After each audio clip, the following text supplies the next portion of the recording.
mga friends, good afternoon and welcome back again to my vlog. Hinarvest ko ng mga friends, hinarvest ko na yung ampalaya na nag-iisa at inano ko yung buto niya. Binalatan ko yung buto niya para itanim ko ulit. Ito na yung buto niya mga friends at dito titingnan ko pa kung mayroon pa. Subukan ko kung tutubo to lahat. Oh, yan na. At ito mga friends, may 20 ka seeds. Susubukan ko ito sa isang linggo kung tutubo siya. So mga friends, ready na si Baby Ali. Uuwi din sila sa tapon. Uwi na, babe? Muuli na among baby. Muuli na ang among baby. Aroy, nagpalingog-lingog. Uy. Ali, dara. Wow, dara. Ali. Asa maning na? Uy. Muuli na. Uli na ikaw. Uli na ikaw, baby. Ready naman niyang mag-ana-ana man na siya kay biyahe man. Wow! Wow, guwapa! Guwapa! Oh, guwapa! Ay, ning tanaw day siya sa iro. Maudoy. Nakita na siya glayo, no? Kaya pala hindi siya nakakonsentrate dito sa camera, mga friends. Dito siya sa aso nakatingin. Yan, hatid sila nila Gilbert at ni Ma'am Cathy. Shout out pala si Gilbert kay Mama Auring, kay Papa Tunyo. Oh, Bok! Kitaan ra ba ni Bok? Ikaw, Kat? Kat? Aroy, nakatalikod mas Cathy. Oy nga, para ba ni sa Amerika? Hey, ang iling gamay. Iling gamay. Bye-bye. Ito na siyang papa, oy. Ano po siyang papa? Ito ha, babe. Ito ha.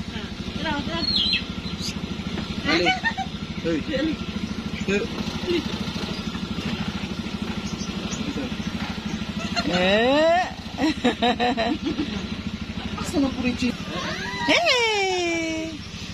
Paalam mo na sa kanyang lolo. Hinay mo ha. Ingat. Bye-bye! Yes, bye-bye! Mag-call mo na. Oo, pumunta na. Bye-bye, Ali! Alivio, naghangad-hangad! Bye-bye! Uy! Tignaong! At yan na si asawa mga friends. Naglinis na dyan dahil maraming kalat pagkatapos ng aming small gathering.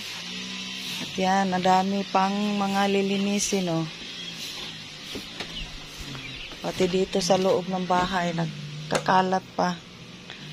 Mag-a-arrange pa ako mamaya. Kasi naglaba din ako. Yan, inispin ko na lang para isampay ko maya-maya. Ligpit ko itong mga pinag-anuhan namin itong rice cooker. Itatago na naman yan sa ilalim. Keep on watching lang mga friends habang nagkanda-busy kami dito. A little longer than a few minutes later. Dito kami ulit mga friends sa aming palyahan kasi nag-ano si asawa, tinali niya yung mga puno para hindi ng hangin. Tapos kaninang umaga naman tinanggal ko yung mga sanga-sanga na maliliit. At yan, dito ako banda sa may dulo. At iyan na yung naararo lahat mga friends. 2 kahon at saka dito.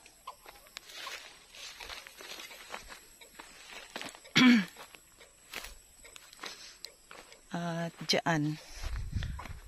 At sa isang linggo, ipa-ano na namin to, ipa-flat-flat para gawin na naman siyang garden. Yan dito banda. Super lucky. Ang dami pang pwesto na pwede magtanim. I-ano lang namin mga friends, dahan-dahan ba. Dahan-dahan lang ang pag-cultivate pa.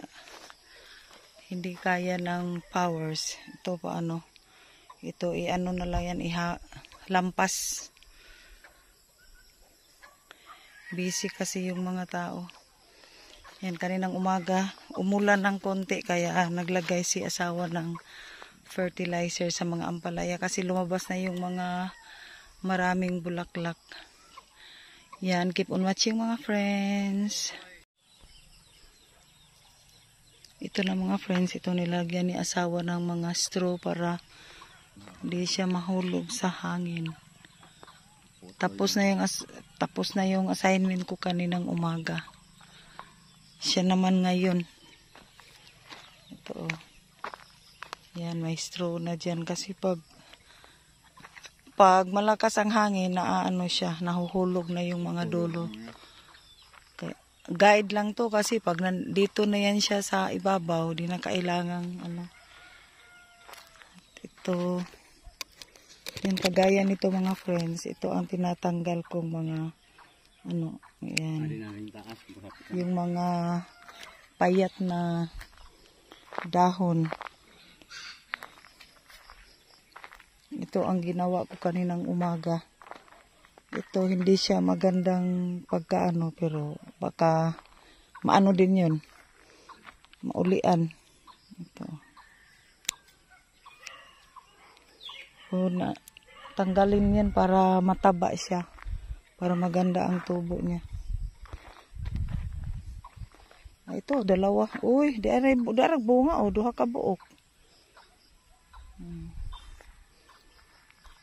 Di pun makita og kuan. Nindot ni siya tubo ang taba niya ng dahon. Yan, gaya nito mga friends, ito ang tatanggalin ko. Saan na ba yan? Yan. Yung tagas ni nanay kay murag okay na siya. Ito mga friends, hanggang dito na lang muna ang aking vlog ngayon. And thanks for watching everyone. At sana hindi kayo magsawang nakasubaybay sa aking update ng aming ampalaya. At abangan nyo mga friends pag lumaki na yung mga bunga para maibahagi ko rin sa inyo. Maraming salamat po at shout out sa lahat ng mga kaibigan natin dyan na nakasuporta pa rin. God bless and bye-bye! Don't forget to like and subscribe my channel, Maggie Puhas!